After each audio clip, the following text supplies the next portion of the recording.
Hello, everyone. Welcome to the season 3 finale of the Climate Conscious podcast. If the podcast has been of value to you, please consider sharing your favorite episode and leaving us a review on Apple Podcast.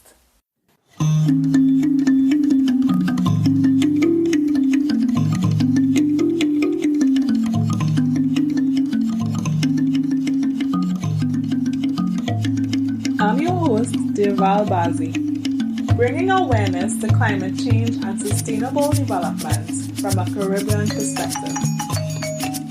Connecting you to sustainability solutions as we move from awareness to action.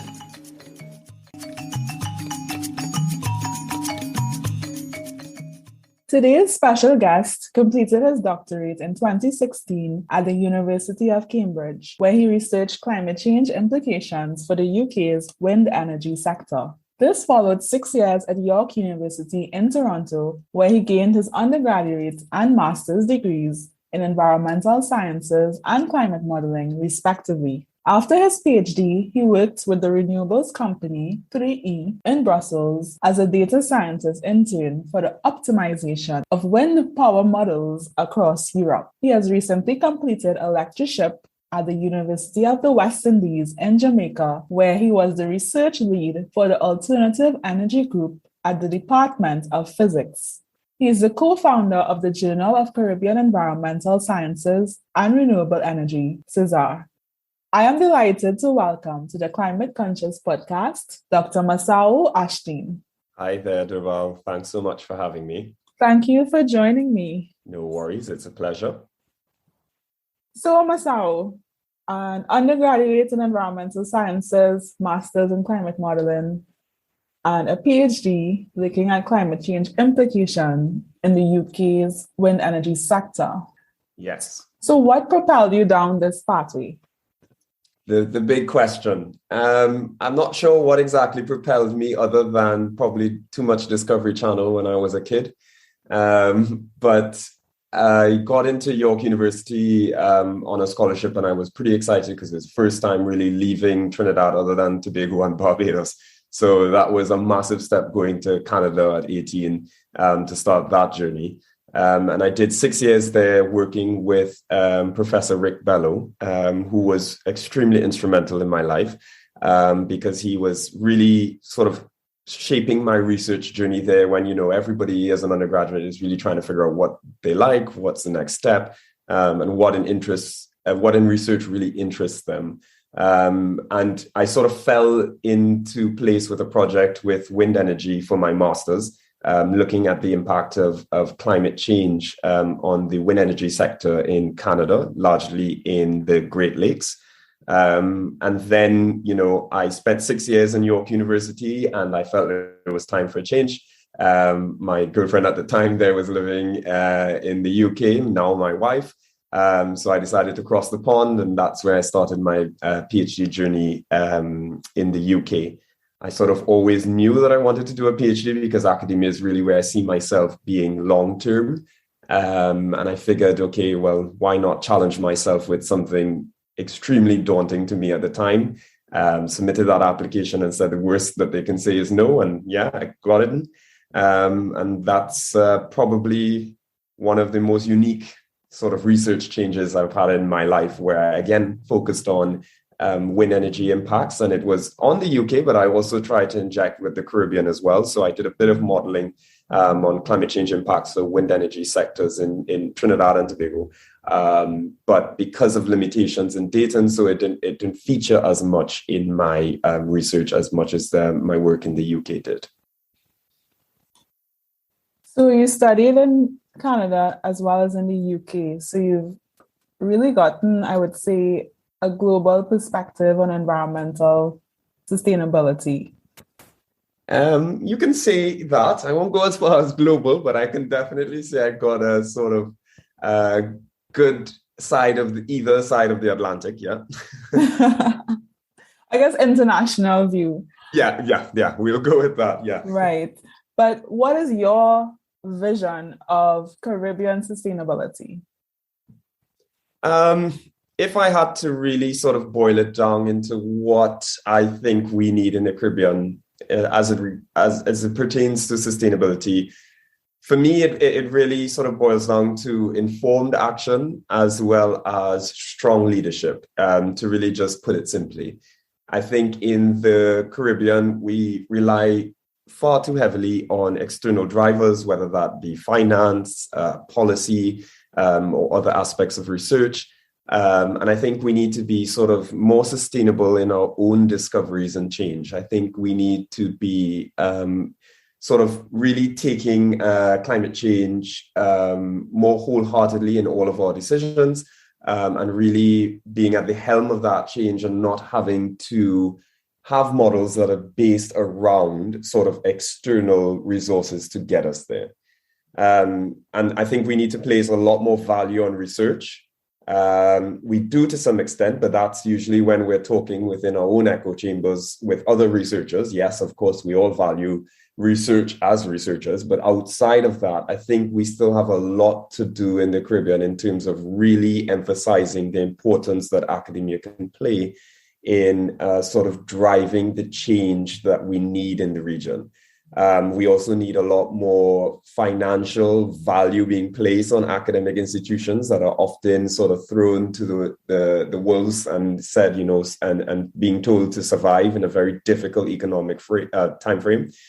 And I think we also need to really foster key collaborations with international stakeholders who, yes, on one hand, I say we need to sort of remove the strings of external sources, but I think we need to be also more strategic on those external partners that we do partner with to really fill in the resource gap that we largely have in the Caribbean, and largely based on what we can afford to our researchers to really produce the innovative work that's needed.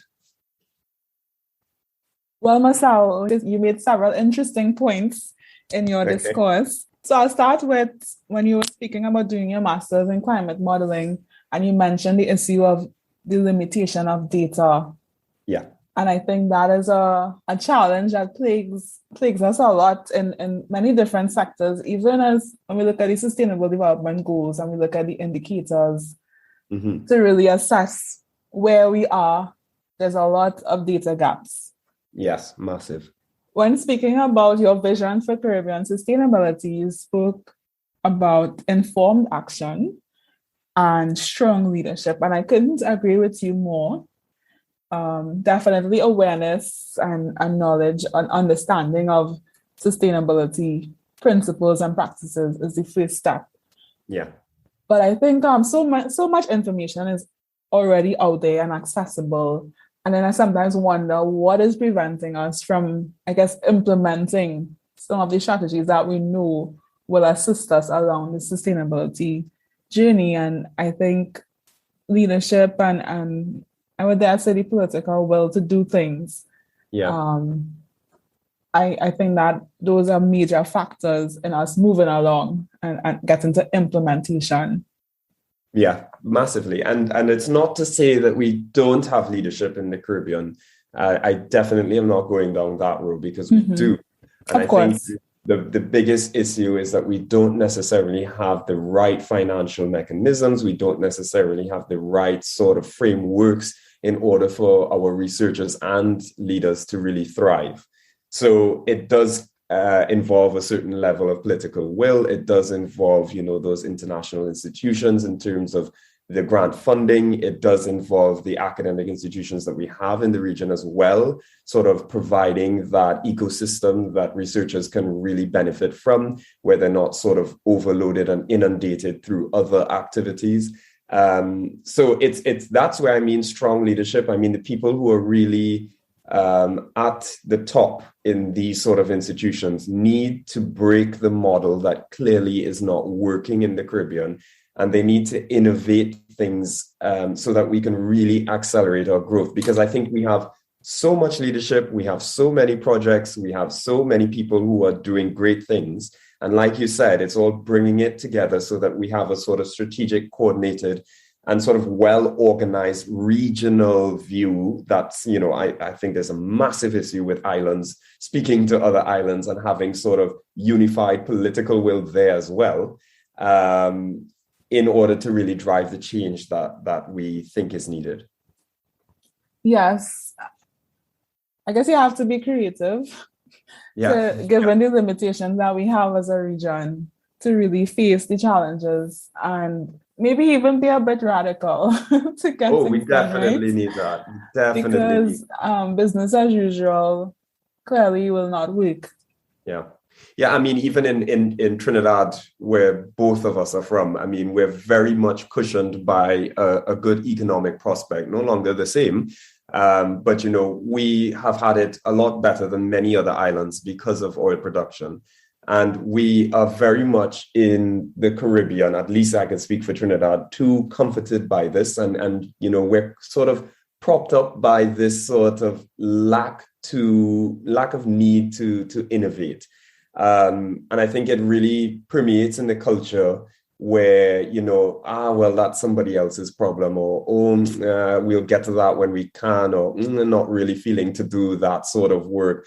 And I think I've seen this throughout other places in the Caribbean as well. But, I think we really need to sort of change the mindset in terms of how we view leadership, and not just expect this person on a horse and a cape coming in to really save the day, but also take a sort of active role in our own daily lives to really make that change. And I think also in the Caribbean, we have a big problem, if I can speak from my own experience, in terms of supporting the diaspora, because we do have people like myself who have left to go to Canada now in the UK, who are 100% still committed to the region, but just don't necessarily have the resources back home in order to really work with the specialization that they're in.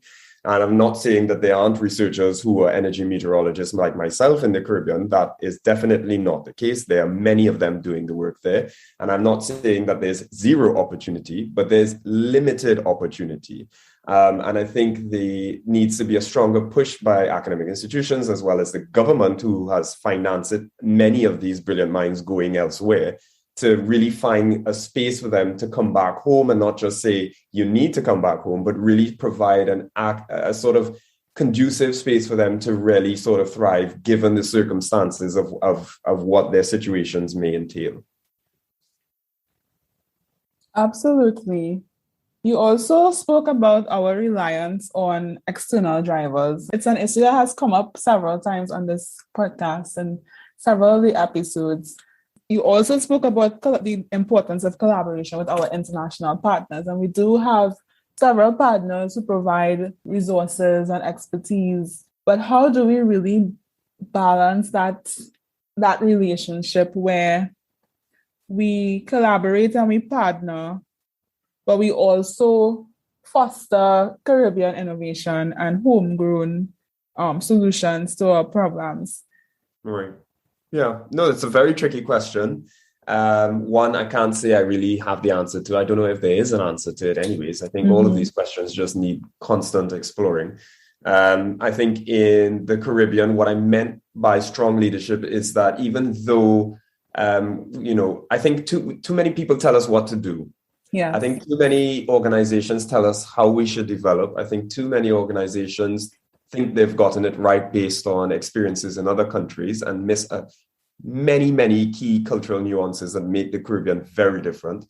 And I think the leadership comes in where we need to take ownership of what we want, what we need to see happen in the region, as well as then turn to these external organizations and say, here's how we want you to collaborate with us, versus what do you think we should do because we simply just want your money.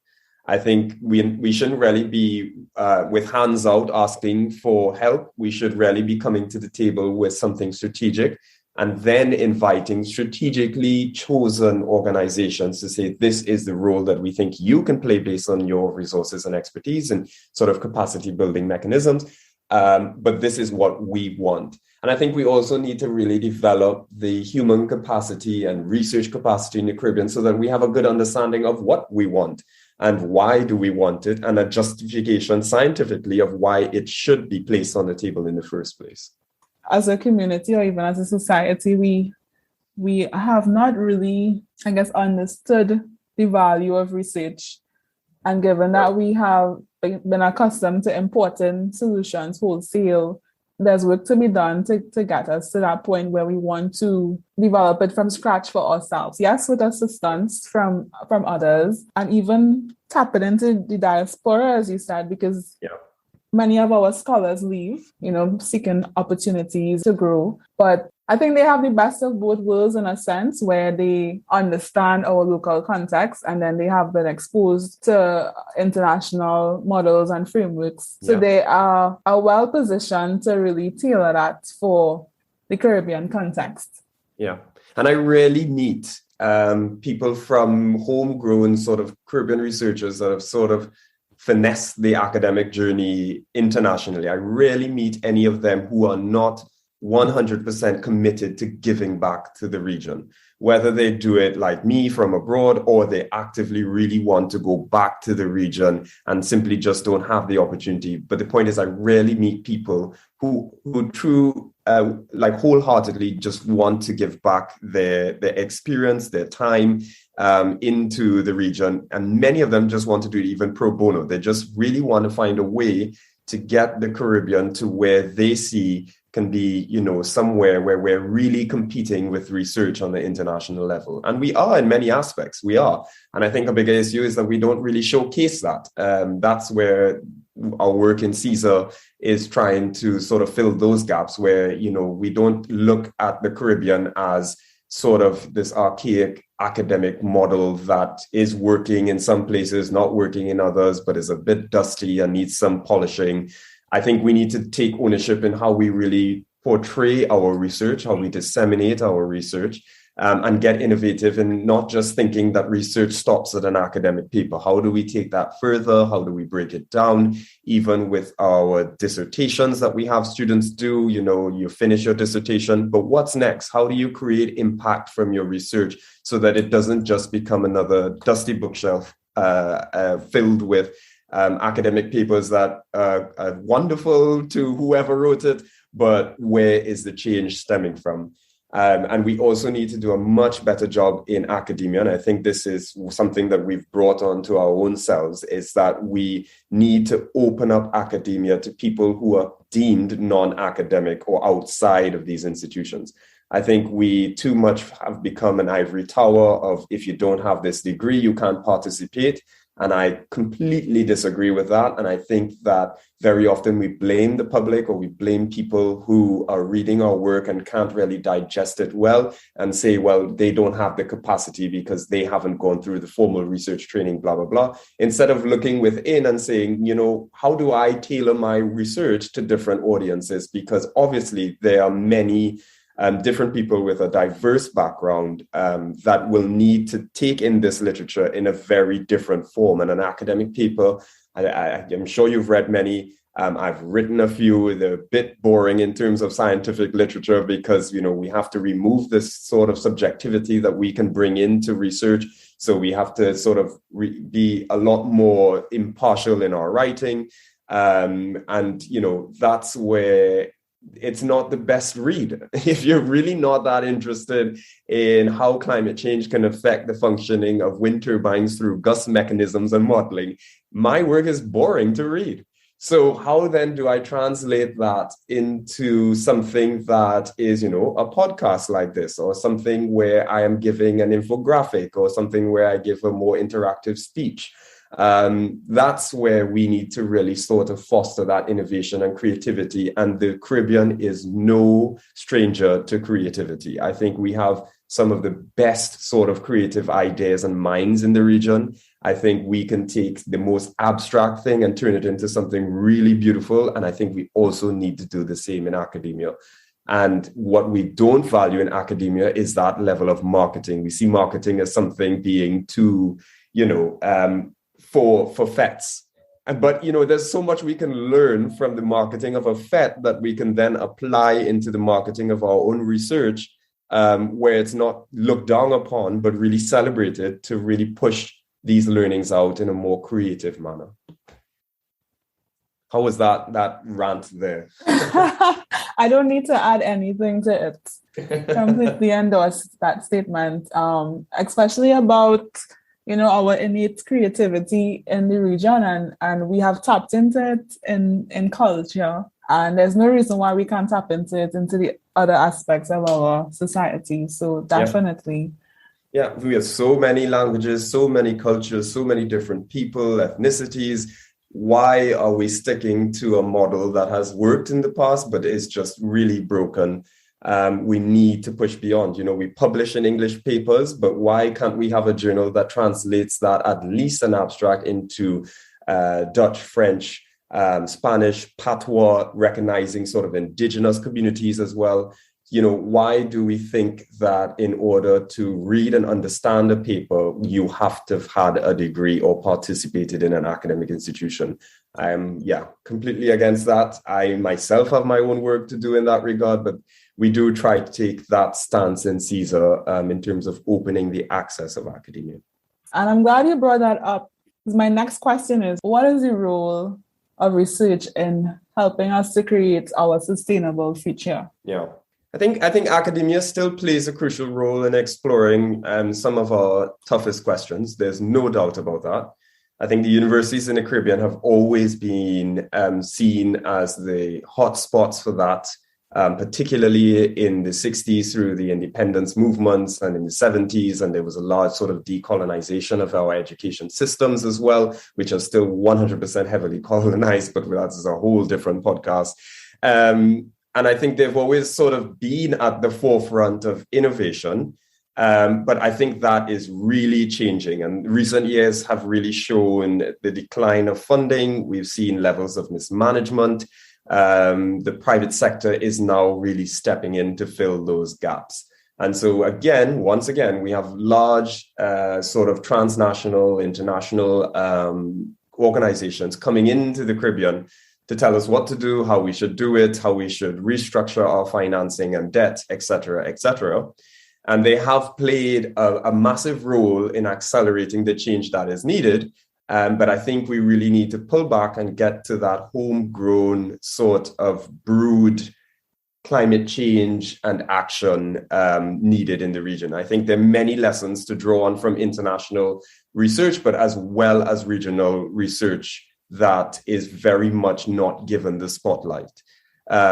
The classic problem with academia, and I see it here, it's independent of any institution that I'm in. I'm currently in Oxford, and I still see it 100% the same as I would see it when I was working in UWI Mona campus, is that we move at a very different pace to industry. We don't have somebody emailing us at 2 a.m. saying the client wants this at 10 a.m. the next day, right?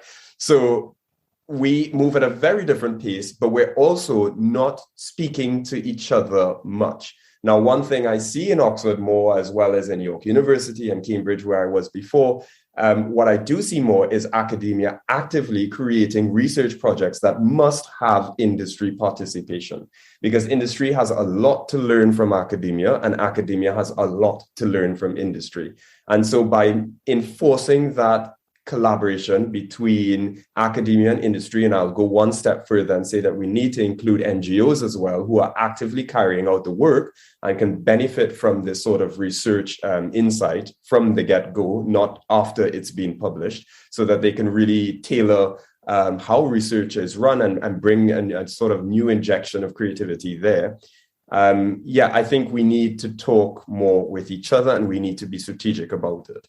And so we at CESARE really aim to be a leading curator in the Caribbean for many sources of research, opening up that academia, as I mentioned, to a much broader audience in the region, but also really recognizing that academia should not be closed off to just academics. I think that time and that sort of being placed on that pedestal is really, really over. And how is CESARE contributing to the change in the way that research is viewed and consumed? So from the sort of inception days with CESARE, we've always had a strong mandate of academia needs to be innovated in the Caribbean. And, I distinctly remember being in Cambridge, writing off my corrections for my thesis in 2016 before I had my viva, which is my defense. And I remember thinking, okay, what's next after the PhD? I always wanted to do something like CESARE in my master's, but I just felt like I didn't have the experience, the time, or the sort of capacity to really get it done properly. And when I was really thinking of starting CESARE in that cafe, that moment, what came to me as a sort of drive is that we too often don't recognize the talent that we have in the Caribbean, and we look abroad far too quickly before we look at home. Very often when we're running a conference, and I would see this in emails, we're running a conference and the sort of engagement will be so much lower for a keynote speaker from the Caribbean or from UE versus if we pulled in a keynote speaker from the University of Oxford or the University of Birmingham or an American university or something like that. And then all of a sudden, yes, everybody attendance goes up in the conference and we're much more excited and let's see what learnings they're doing away. And there's a lot of value to that. We do also need to figure out what people are doing outside of the region. And I'm not saying that we just become closed off and close all the academic borders. But I am also saying too that there's a very limited recognition of the talent that we have in the region and the value placed on that. And it's no wonder so many of them leave. Because I think the value is really the thing that a lot of people struggle with in the Caribbean. And very often they're happy to be a small fish in a big pond than a big fish in a small pond back in the Caribbean. So CESARE for us is always about when somebody publishes their work in the journal, we have a model where it's a 60-40% sort of relationship, where 60% is the running of the journal. But the 40% is how do we disseminate that information in a sort of strategic way and open access way. And so we've had some of our researchers come on to our own podcast series that we have called CESARE Voices. We have three versionings of each article that's published with us. One is called the detailed, which would look like your generic academic paper. Another one is called the quick easy, and that's for people who are really in a rush but still want to engage with the research. How can we get this down to 2 or 3 paragraphs creatively written? That's the quick easy. And then one that we really do like is called the upcycle, and that is translating that paper into a very short 2-page document, which is sent around to affiliated NGOs within the Caribbean to say, look, you are doing the hard work in the region. You have very much been at the forefront of grassroots movements in the region to carry out similar sort of activities related to what this paper is describing. Here are the author's details. How can you then turn this research into further impact that actively can be measured as well as, push forward in the right direction? So we have a few other projects as well, the webinars, CESARE Impacts, which is a magazine series, but that's largely for bringing on the youth now to play a sort of active environmental and energy journalism in the Caribbean, where we take closed access papers that have already been published on some aspect of Caribbean work. For instance, this might be something about sargassum blooms in the Atlantic, how it's affecting Caribbean islands, but it's in a journal where usually people have to pay. So what we do is we get the paper for the author, and then we let them write on it, disseminate that information in a very creative manner. If they want to pull in learnings from other papers, that's great as well. And then we also invite the author of the paper from the closed access paper to be able to give a sort of audio note that we then put into the digital magazine. So after you're reading the article, we don't have this for every article because some authors are unresponsive, but after you're done reading the article, you can click the play button within the PDF, and that takes you to an audio file that's hosted on our website where you can learn more about the paper from the author itself in terms of why they wanted to do it, what's the major problems, and where do they think the paper can have the most impact. So yeah, those are some of the ways that we really see CESARE as changing the game for academia, not only just in Caribbean standards, but also international standards, because I don't think international standards should be seen as the ending goal. I think they should be seen as the sort of road that runs alongside our road to sort of help steer and direct us, but not necessarily where we need to end at the end of the journey. Well, a prophet has no honor in his own hometown, right? Yeah. I think that's one of the things that we grapple with as a region. We place a premium on anything foreign. Yeah. But I'm happy to see that CESARE is providing this valuable resource that allows for, I would say, firstly, the honoring of Caribbean-based research and then the dissemination. Because I think you need a certain constitution to really get into academic papers. So the average Oh yeah, no, person, I agree. if we want to Yeah, reach a wider audience, then we have to tailor it to meet our targets. exactly. It's so good to know that we have a space for Caribbean brewed research.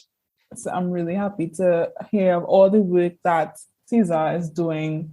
So can you share with us maybe an example or two of how research, Caribbean-based research, is shaping our sustainable development here in the region?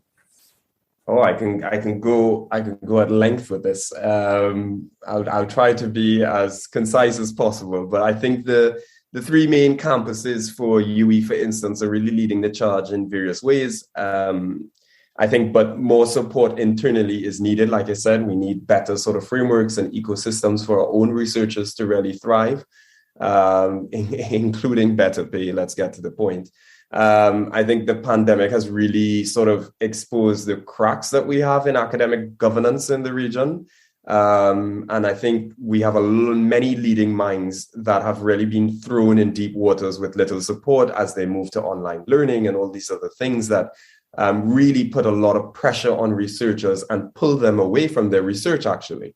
So, teaching is a very important part of academia, and imparting that knowledge, of course, is seen as sort of the premium, like you mentioned before, of academia. This is what drives many of us when we stand in front of a lecture hall filled of students to really give back in terms of knowledge sharing. However, we really need to have that space in order to do the research, or else it becomes poor in quality, it becomes diluted, or it just never happens. But I think, even in our first episode podcast series in CESARE Voices, where we featured leaders like Professor Michael Taylor, who I worked with at the Mona campus. And I mean, he is globally known for his work in climate resilience, and he has a huge sort of pull with, and he's a very humble man. So if he were listening to this, he would definitely say, please don't focus on me, because there's so many other people who have done work alongside him. And that's very true. But there's a group of Caribbean academic and climate leaders, also like Professor Tanisha Stevenson at Mona, who really were instrumental in pushing for the 1.5 to stay alive report, special report from the IPCC. Really pushing and saying that, no, it's not 2 degrees. It may be 2 degrees for you in your sort of more resilient country, but in our less resilient islands, actually 1.5 is the threshold that we need to stick to push for sort of that climate leadership. And they are their group is pumping out paper after paper in climate sciences. And I don't think quantity of papers are necessarily a metric of good work, but it definitely is showing, because I know they're doing good work, and it does show that they're really, really good at creating the right sort of collaborations, pulling in the right financial mechanisms to get the work done, as well as retaining leadership in their group to really carry on the research. I think if we jump to Trinidad, we have people like Dr. Zitash Chedi, we have Dr. Ricardo Clark and Haraxing in the physics department, who are really pushing in St. Augustine the sort of renewables front in a very oil-rich country that has massive amounts of inertia to renewables, because breaking that model is not something you can do overnight. If you go jump across now to Barbados, we have really, really good leaders like Dr. Legina Henry. I think you've featured her in this podcast as well. Yes. And Dr. Shelley-Ann Cox, who are very eloquent and very good leaders when it comes to pushing the sargassum research, as well as other aspects of marine sciences and innovating sargassum as well. So not just saying we have this problem, how do we solve the sargassum blooms themselves, but how do we also turn that lemon into lemonade through biofuels, etc. We also have Professor Robin Mahon, who's been instrumental in the CESARE academic board as well, the editorial board. We have Hazel Oxenford, who are at Cave Hill, and they've really been instrumental as well in the marine sciences And I mean, I can really just go on and on. We have Mona Weber in Jamaica, who's also big in the marine sciences. We have sort of people pushing Trinidad as well as other islands internationally and abroad through their work with, for instance, Dr. Diva Amon, who is looking at deep sea,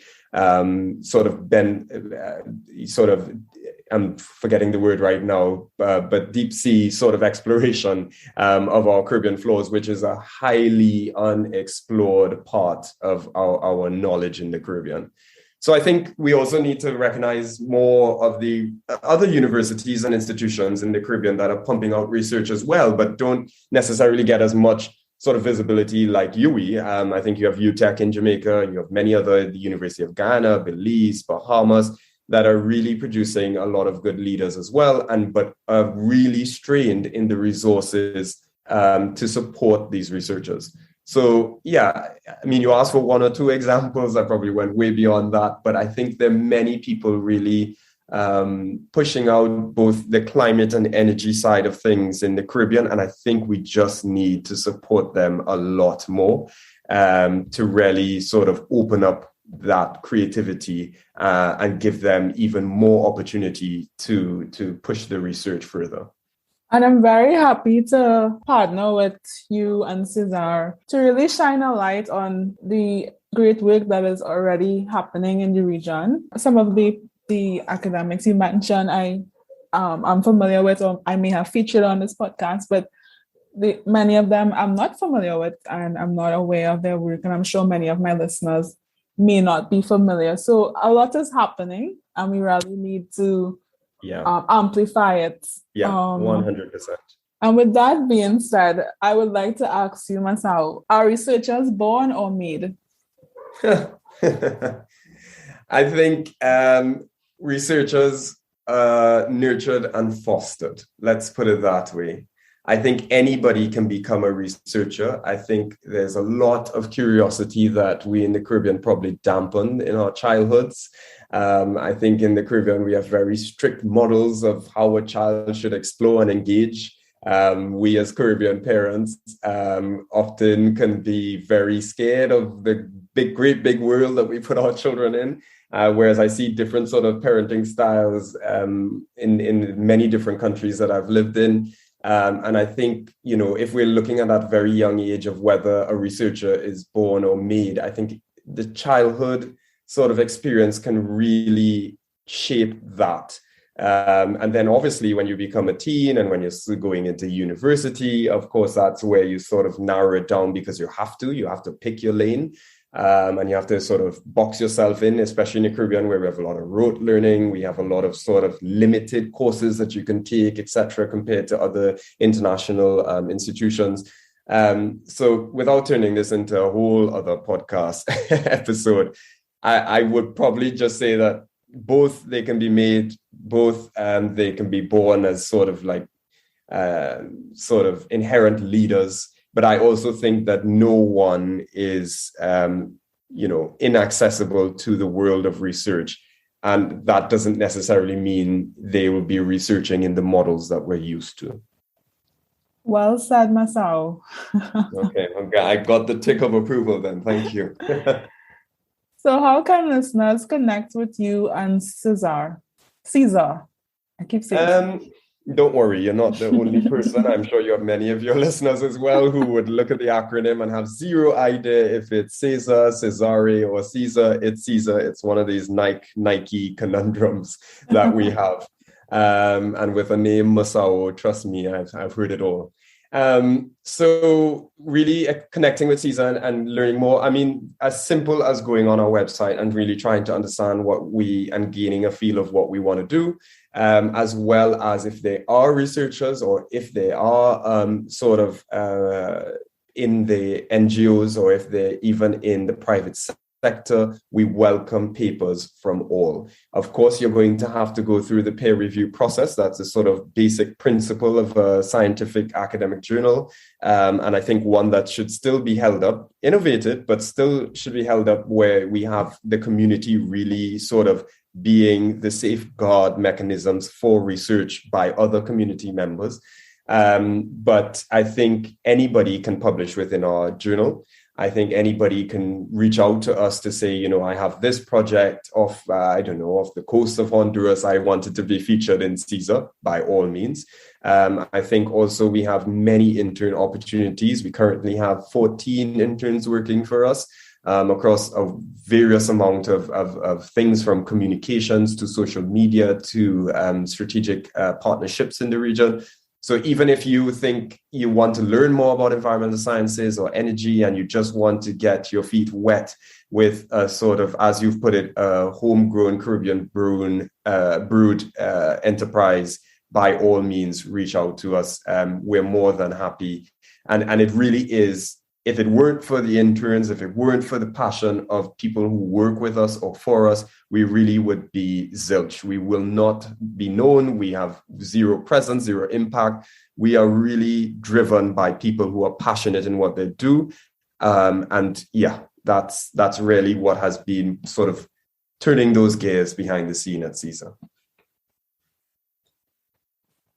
Thank you, Masaō. Thank you for being a champion of Caribbean sustainability. And as you spread your wings internationally, it's clear that, the region has a place in your hearts. So, 100%. Yeah. Never left. So we appreciate that and look forward to collaborating on taking research from the ivory tower to the man in the streets. I love that. But no, it was great. Thank you so much for having me. It's always good to really have these sort of discussions. I myself learn things while I'm talking it out, because very often they're just trapped in my head. So thank you so much for having me on this. I really think it's a great podcast for people to really learn how they themselves can, connect and make their mark in the sort of climate world. Thank you. Thanks so much, Derval. Bye. During our season break, be sure to stay connected with us on social media. Follow The Climate Conscious on Instagram, Facebook, and Twitter. And you can follow me, Derval Barzey, on LinkedIn. See you soon!